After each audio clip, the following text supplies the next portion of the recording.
La prophétie, on l'a vu déjà dans les deux conférences qui ont précédé, est un aspect essentiel de la révélation biblique, mais comment la comprendre ? Est-ce qu'il s'agit, c'est une question que j'ai posée tout à l'heure, d'une photo prise à l'avance qui annoncerait non seulement que tel événement va se produire, mais en montrant comment, avec force détail, comment cet événement va se produire. Où l'essentiel de la prophétie se trouve-t-il ailleurs ? Évidemment, il n'y a pas une réponse à ces questions. La prophétie biblique n'est pas un tout indifférencié. Différents textes auront différents buts, ce qui veut dire que la prophétie ne peut pas entrer dans un schéma passe-partout. Si on laisse de côté le livre de l'Apocalypse, un texte prophétique du Nouveau Testament a peut-être fait couler plus d'encre que les autres, celui de Marc 13 est parallèle, auquel on a donné le nom plus ou moins heureux d'Apocalypse synoptique ou Petit Apocalypse. C'est ce texte que je propose de regarder avec vous cet après-midi. Il faut reconnaître d'emblée que ce discours de Jésus a été interprété de façon très diverse. Certains commentateurs y voient un simple avertissement en langage apocalyptique au sujet de la destruction de Jérusalem en l'an 70 de notre ère, ce qui correspond à notre image de gauche, une photo de l'arche de Titus à Rome qui montre les victimes de la destruction de Jérusalem en 70 qui sont entraînés par l'armée de Rome. À l'inverse, pour beaucoup d'évangéliques, ce discours annoncerait essentiellement les événements qui auront lieu juste avant le retour du Christ à la fin des temps, ce à quoi correspond plus ou moins exactement la tour Eiffel, etc., dans l'image de droite. Ces deux interprétations de Marc 13 et parallèles illustre d'ailleurs deux tendances générales quand on parle de la prophétie. Soit le fait de voir des annonces d'événements proches, soit de les considérer comme des visions des temps de la fin. Ce qu'il y a d'intéressant dans ce discours synoptique est qu'il existe en trois versions, chacune avec ses accents spécifiques, ce qui permet d'en cerner plus précisément le message. Je propose donc de regarder dans les grandes lignes et avec un peu de frustration personnelle parce qu'il faudrait beaucoup plus de temps pour cela, mais je vous propose de regarder dans les grandes lignes cette prophétie de Jésus tout en essayant de voir ce qui est propre à chaque version. Avant de faire cela, il faut faire une remarque préalable. Lorsqu'on se penche sur les trois évangiles synoptiques, Matthieu, Marc et Luc, on est tout de suite frappé par leur grande proximité. Toutefois, dès qu'on regarde de plus près, les différences apparaissent. Différences concernant les descriptions et détails secondaires, mais aussi au niveau de ce que disent les interlocuteurs, y compris Jésus lui-même. Cela nous place devant un constat qui est indéniable, mais qui peut mettre le lecteur mal à l'aise, le lecteur évangélique en particulier. Les auteurs des évangiles ont eu à cœur de transmettre de façon fiable l'essentiel de ce que Jésus avait dit et fait. Mais à la différence de notre façon de rapporter les événements et de citer des personnages avec un grand souci d'exactitude jusqu'à la virgule près, et de rapporter les événements avec un souci de neutralité, eh bien, les auteurs bibliques visaient plutôt à montrer la pertinence de cet enseignement et de transmettre cet enseignement de façon vivante. Ce qui veut dire que les évangiles ne ressemblent pas à des récits journalistiques, où les écrivains se borneraient à reproduire de la façon la plus neutre possible ce qui s'y est passé, ou les mots mêmes des interlocuteurs. Les évangiles sont des œuvres littéraires soigneusement rédigées afin de transmettre l'évangile de Jésus-Christ. Or, si nous négligeons ce fait, les différences réelles entre les évangiles risquent de nous troubler ou même d'ébranler notre confiance à l'égard du texte biblique. C'est pourquoi il me paraît vital de souligner que ce phénomène littéraire qui apparaîtra dans chacun des textes que nous allons regarder n'amoindrit en rien l'inspiration des Écritures, ni leur fiabilité au niveau de ce qu'ils ont eu à cœur de transmettre. Ce n'est pas parce que les évangiles suivent les pratiques de leur époque plutôt que les nôtres qui seraient moins parole de Dieu. C'est simplement que les auteurs inspirés avaient des habitudes littéraires et ont opéré avec des critères d'exactitude qui relevaient de l'époque où ils ont vécu.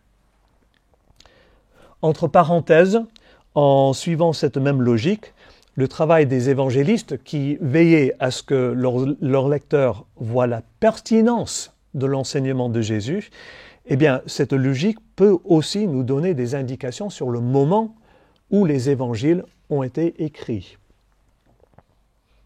Voilà, après cette remarque préalable, je vous invite à regarder l'essentiel de cette prophétie de Jésus. Et je regarderai d'abord la version de Marc, c'est là que je vais passer le plus de temps, puis plus rapidement les deux autres pour voir comment cette prophétie a été reprise et soit précisée, soit enrichie. Tout d'abord, quel est le contexte de cette prophétie?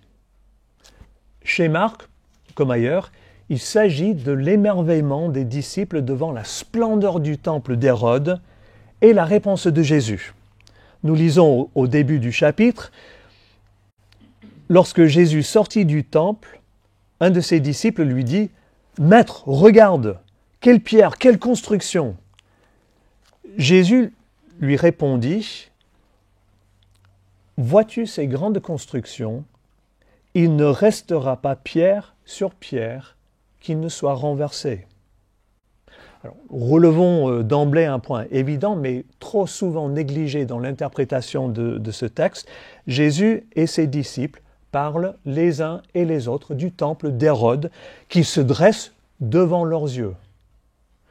De cet édifice impressionnant, précise Jésus, il ne restera rien. Cette remarque étonnante de Jésus provoque la question des disciples.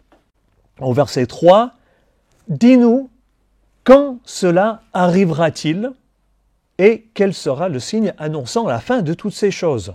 Et à partir de là, Jésus développe sa réponse, la réponse par rapport à cette première question et à cette première remarque.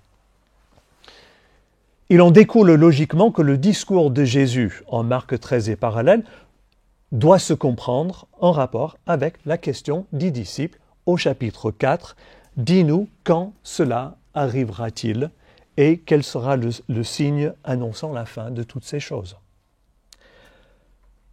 Seulement, les choses se compliquent rapidement puisque Jésus utilise pour sa réponse un langage apocalyptique ou peut-être mieux symbolique que l'on trouve dans l'Ancien Testament et d'autres écrits juifs pour évoquer la fin des temps. Au verset 8, Jésus dit « Une nation s'élèvera contre une nation et un royaume contre un royaume, et il y aura par endroits des tremblements de terre, il y aura des famines. Ce sera le commencement des douleurs. » Nous pouvons comparer ce que Jésus dit ici avec l'écrit apocalyptique d'à peu près la même époque de 4 Esdras. 4 Esdras, au chapitre 13 et au verset 29 à 31, dit ceci. « Les jours viennent où le Très-Haut va délivrer ceux qui sont sur la terre. Un égarement d'esprit viendra sur eux, ils songeront à se faire la guerre, cité contre cité, pays contre pays, nation contre nation, royaume contre royaume. Et lorsque ces événements arriveront, lorsque se produiront les signes que je t'ai montrés auparavant, alors sera révélé mon Fils, le Messie, que tu as vu comme un homme montant de la mer. Ici, le langage se rapporte clairement à la fin des temps. En Marc 13, Jésus poursuit, au verset 9 à 12, en disant qu'avant cet événement, dont il a été question au début, les disciples connaîtront l'opposition et la persécution, y compris au sein de leur propre famille, comme le prédit Ézéchiel en prophétisant sur Gog et Magog, passage qui a déjà été évoqué tout à l'heure. Ensuite, Jésus appelle ses disciples à la vigilance en disant ceci au verset 13. Vous serez haïs de tous à cause de mon nom, mais celui qui persévérera jusqu'à la fin sera sauvé. En même temps que cela, Jésus annonce un terme à cette situation. Au verset 10, il faut premièrement que la bonne nouvelle soit prêchée à toutes les nations. On le voit, le langage que Jésus emploie dans ces versets a une teneur eschatologique et apocalyptique prononcée.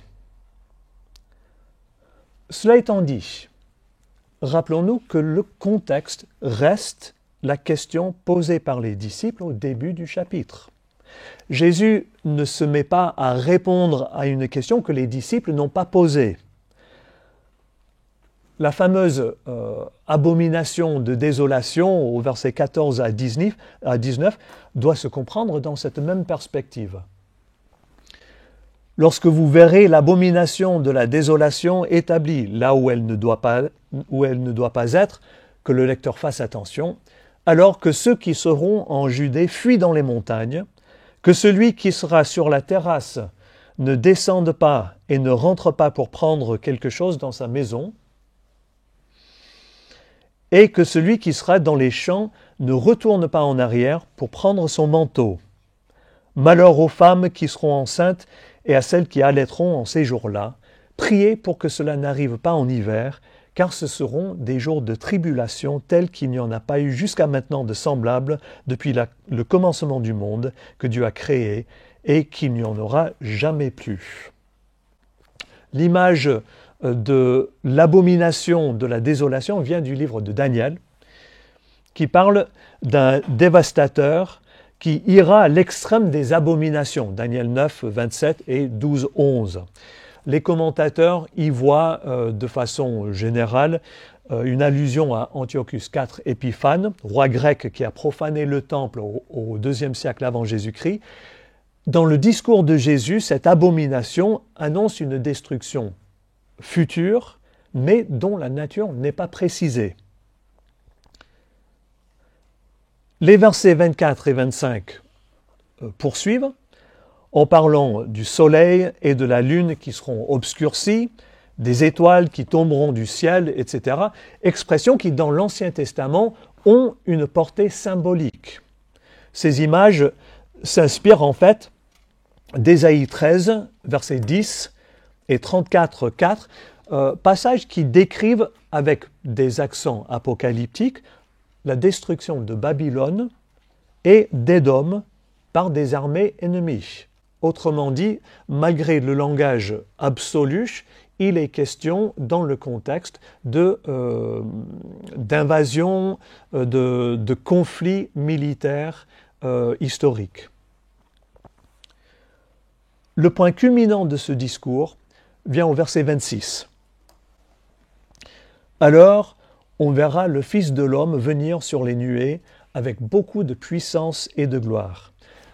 Il peut s'agir là du retour du Christ Et c'est en ce sens que ce verset est souvent interprété. Cependant, une fois de plus, Jésus cite le livre de Daniel, où celui qui est comme un fils d'homme vient certes sur les nuées, mais il vient, littéralement, il va auprès de l'Ancien des jours.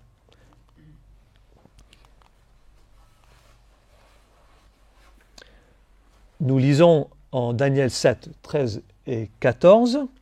« Je regardais pendant mes visions nocturnes, et voici que sur les nuées du ciel vint, comme un fils d'homme.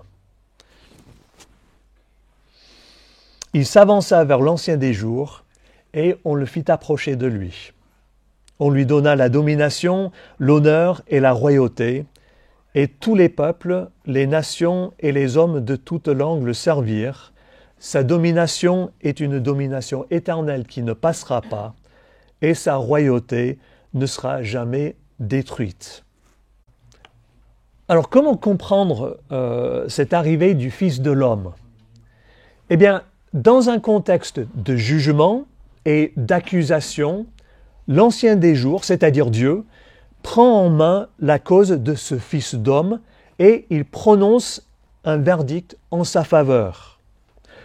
En Marc 13, Jésus utilise ce langage pour, une fois de plus, décrire l'événement dont il parle depuis le début du chapitre.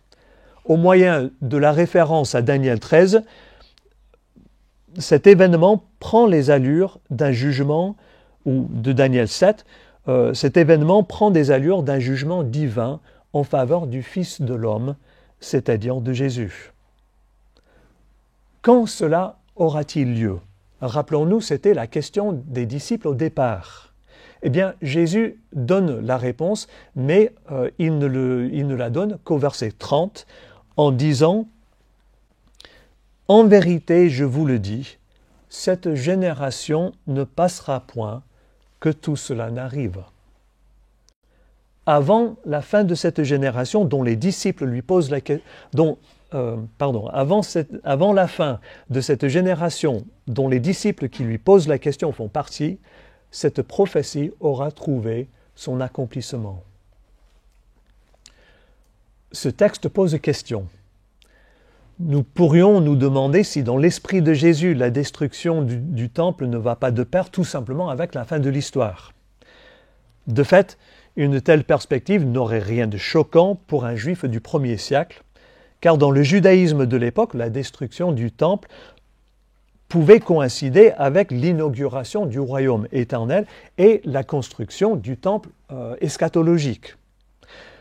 Le moins qu'on puisse dire est que rien dans ce chapitre ne permet de distinguer clairement entre la destruction de Jérusalem en l'an 70 et la fin de l'histoire actuelle. D'ailleurs, cette absence de distinction claire entre les deux événements suggère assez fortement que Marc écrivait avant la guerre juive de 66 à 70, où le temple fut effectivement détruit et qu'il ne voyait pas lui-même de distinction entre les deux choses.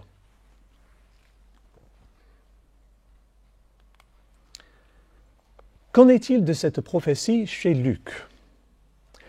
Comme en Marc 13, Jésus avertit ses disciples que les jours viendront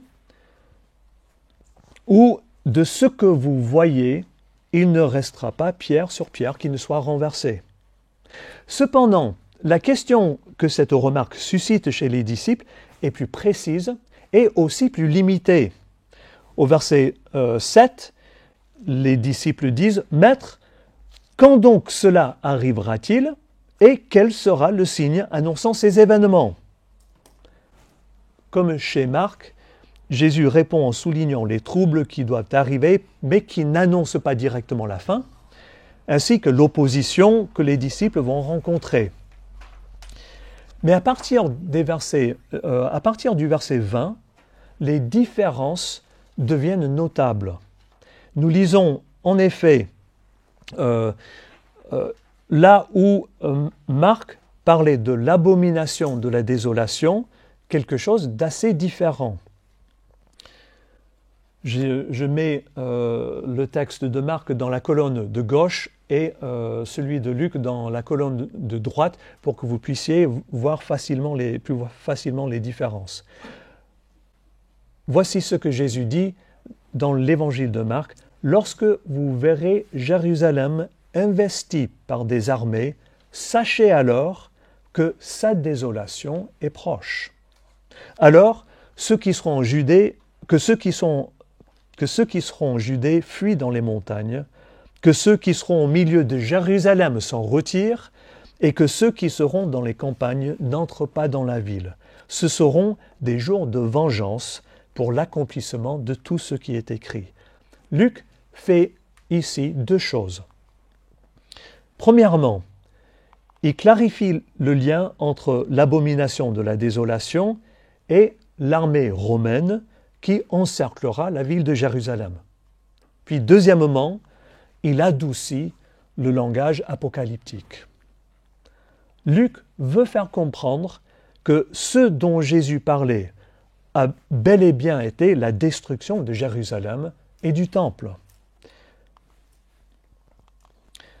Cette destruction n'est d'ailleurs rien d'autre que la vengeance de l'alliance dont parle Lévitique 26 et d'autres passages de l'Ancien Testament.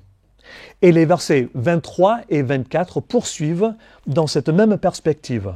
« Malheur aux femmes qui seront enceintes et à celles qui allaiteront en ces jours-là, car il y aura une grande détresse dans le pays et de la colère contre ce peuple. Ils tomberont sous le tranchant de l'épée, ils seront emmenés captifs parmi les nations, et Jérusalem sera foulée aux pieds par les nations jusqu'à ce que le temps des nations soit accompli. » Pas de doute possible, dans la perspective de Luc, Jésus parle essentiellement de la destruction de l'an 70 et de la dispersion des Juifs qui en sera le résultat. Au verset 25 et 26, les descriptions apocalyptiques de destruction reviennent. Et comme chez Marc, cette description débouche sur l'arrivée du Fils de l'homme. Alors on verra le Fils de l'homme venir sur une nuée avec beaucoup de puissance et de gloire.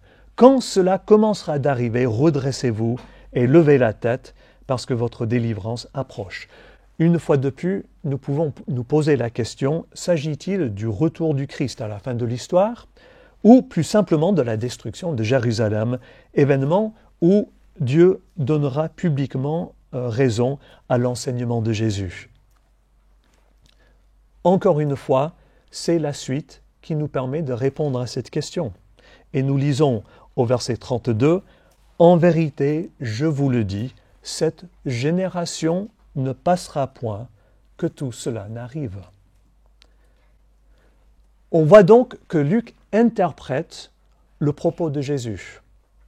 Tout en veillant à en transmettre le sens, il montre plus clairement que Marc ne pouvait le faire, que la prophétie vise en tout premier lieu la destruction de Jérusalem par les Romains. Notons, entre parenthèses, que ce travail interprétatif de Luc peut aussi aider à dater son évangile. Pourquoi Luc clarifie la prophétie de Jésus en ce sens?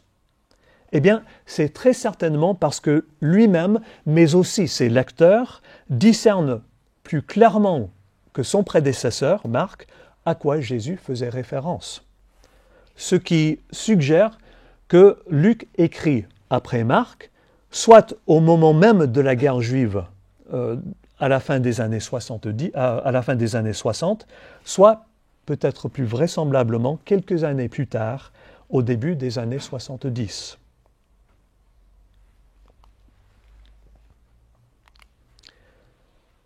Venons-en maintenant à la version de Matthieu. Une fois de plus, le texte s'ouvre par l'annonce de la destruction du temple. Et Jésus dit au verset 2, « Ne voyez-vous pas tout cela? En vérité, je vous le dis, il ne restera pas ici pierre sur pierre qui ne soit renversée. » c'est-à-dire en gros la même chose que dans les autres versions. Cependant, la question des disciples subit une transformation importante. Et nous lisons au verset 3, « Dis-nous quand cela arrivera-t-il et quel sera le signe de ton avènement et de la fin du monde, de la fin de l'âge. » Ces éléments nouveaux, qui sont spécifiques à Matthieu, vont en fait orienter toute la suite du discours. Là où Luc met en évidence le référent le plus immédiat de la prophétie, Matthieu va insister sur des aspects plus proprement eschatologiques. Alors passons rapidement sur les versets 4 à 14 qui reprennent le même contenu que les deux autres évangiles. Je relève simplement que la précision au sujet de l'évangile, précision qui manque d'ailleurs chez Luc, est plus développée ici que chez Marc. Cette bonne nouvelle du royaume sera prêchée dans le monde entier pour servir de témoignage à toutes les nations, alors viendra la fin. Par contre, Matthieu intègre au discours une parole sur l'avènement du Fils de l'homme qui se termine ainsi. Versets 26 à 28, « Si donc on vous dit, voici qu'il est ici dans le désert, n'y allez pas. Voici, il est dans les chambres, ne le croyez pas. En effet, comme l'éclair part de l'Orient et brille jusqu'en Occident, ainsi sera l'avènement du Fils de l'homme. » Ce dire se trouve aussi chez Luc, sous une forme légèrement différente, mais en dehors du discours sur Jérusalem. Son inclusion ici renforce donc le lien avec la fin de l'histoire qui a été ajoutée à la question des disciples au début du chapitre. Petite parenthèse, pour certains, le terme « avènement », c'est-à-dire parousia, parousia, se référait ici non au retour du Christ, mais à sa présence invisible dans les événements de l'an 70. Nous serions donc toujours dans une simple perspective de la destruction de Jérusalem. Cependant, et je ne peux pas entrer dans plus de détails ici, mais notons simplement que chaque fois qu'il est question de l'avènement du Christ dans le Nouveau Testament, de la parousie, il s'agit clairement du retour du Christ à la fin de l'histoire présente, à une exception près en 2 Pierre 1, où il s'agit du premier avènement, c'est-à-dire de l'incarnation. Donc, Matthieu, à l'inverse de Luc, mélange les perspectives proches et lointaines. Tout cela est confirmé par les versets 38 à 44, qui ont eux aussi une teneur clairement eschatologique. Matthieu insiste particulièrement sur cet aspect puisqu'il en est question à 4 reprises dans ces versets. Verset 37, « Comme au jour de Noé, ainsi en sera-t-il à l'avènement du Fils de l'homme. » Verset 39, « Et ils ne se doutèrent de rien, jusqu'à ce que le déluge vienne et les emporte tous. Il en sera de même à l'avènement du Fils de l'homme. » Verset 42, « Veillez donc, puisque vous ne savez pas quel jour votre Seigneur viendra. » Verset 44, « C'est pourquoi vous aussi tenez-vous prêts, car le Fils de l'homme viendra à l'heure où vous n'y penserez pas. » Pour autant, Matthieu n'occulte pas totalement le référent à court terme. La première partie de la question des disciples reste « Dis-nous, quand cela arrivera-t-il » De même, ce qui est annoncé aura un accomplissement à court terme, ce que nous voyons au verset 34. « En vérité, je vous le dis, cette génération ne passera point que tout cela n'arrive. » Donc, de la même façon que Luc a maintenu l'essentiel du discours tout en faisant ressortir un aspect particulier, l'accomplissement à court terme, Matthieu reproduit fidèlement lui aussi le sens global de la prophétie tout en développant l'autre aspect, son accomplissement ultime à la fin de l'histoire. Si nous nous demandons pourquoi Matthieu développe plutôt cet élément-là, une réponse logique serait que sa rédaction se situe à une époque où le choc des événements de 70 est passé. Il s'agit donc d'orienter les regards vers ce qui est encore à venir, à savoir le retour du Christ. Les perspectives mathéennes conduisent donc vers une datation un peu plus tardive, probablement vers les années 80, date habituellement retenue par les spécialistes. Quelques conclusions que j'ai intitulées La prophétie biblique, une réalité complexe. Le discours apocalyptique de Jésus offre une clé herméneutique unique, car nous l'avons en 3 versions, chacune avec ses spécificités. La prophétie de Jésus visait essentiellement des événements à court terme, c'est-à-dire quelques 40 années plus tard. En même temps, l'annonce de cet événement est comme habillée d'un langage et d'une imagerie eschatologique qui renvoie plus loin, à la fin de l'histoire présente et à la parousie, c'est-à-dire au retour du Christ. Dans le discours de Jésus lui-même, ces distinctions n'étaient probablement pas clairement repérables. J'aurais envie de dire n'étaient pas clairement repérables. C'est ce qui explique pourquoi Marc, écrivant, à mon sens, avant le début de la guerre juive, ne cherche pas à les démêler. Il faudra l'accomplissement de la prophétie, la destruction de Jérusalem et du Temple, ainsi que les relectures de Luc et de Matthieu pour que ces différents niveaux ressortent plus clairement. Le discours de Jésus permet donc de percevoir avec plus de netteté un élément qui revient régulièrement dans la prophétie biblique.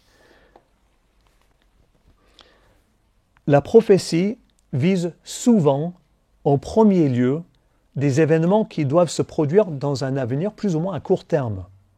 La déportation et le retour d'exil dans l'Ancien Testament, les persécutions au cours des 3 premiers siècles de notre ère pour l'Apocalypse, etc. Mais ces événements s'inscrivent aussi dans une perspective plus large, celle du Dieu de l'Alliance qui conduit l'histoire vers son achèvement ultime. C'est pourquoi cet aspect-là peut être présent et former le contexte ultime d'événements plus proches, comme la destruction de Jérusalem.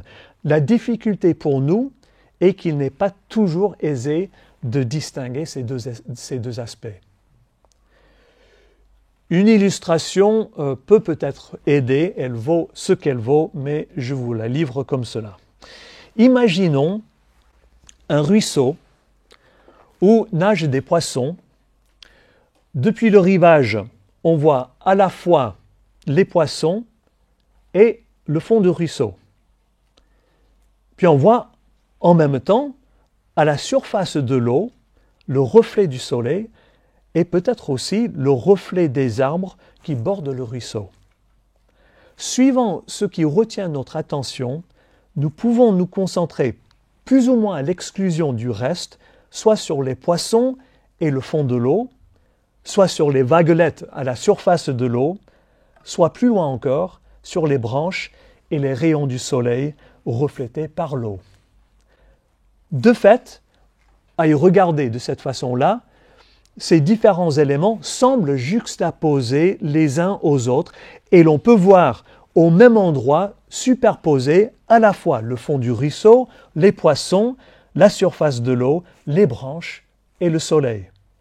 Tous ces éléments sont comme placés les uns sur les autres et c'est le regard de l'observateur qui sait ou ne sait peut-être pas distinguer les différents niveaux. Cela peut donner une petite idée de la manière dont la prophétie peut fonctionner. Elle annonce, mais à la différence de notre ruisseau, par un langage souvent imagé ou symbolique, un événement qui va se produire à court terme.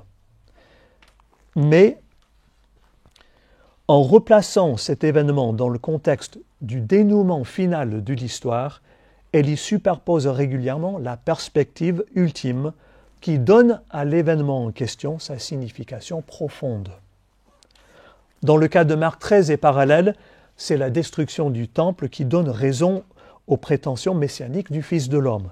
Mais de ce fait, elle figure aussi le retour du Christ, moment où le jugement universel sera exécuté et où Jésus-Christ sera reconnu Seigneur par tous les humains. Cela étant dit, les auteurs inspirés, encore une fois, j'insiste, les auteurs inspirés des évangiles avaient également à cœur de montrer la pertinence de cette prophétie pour leurs lecteurs.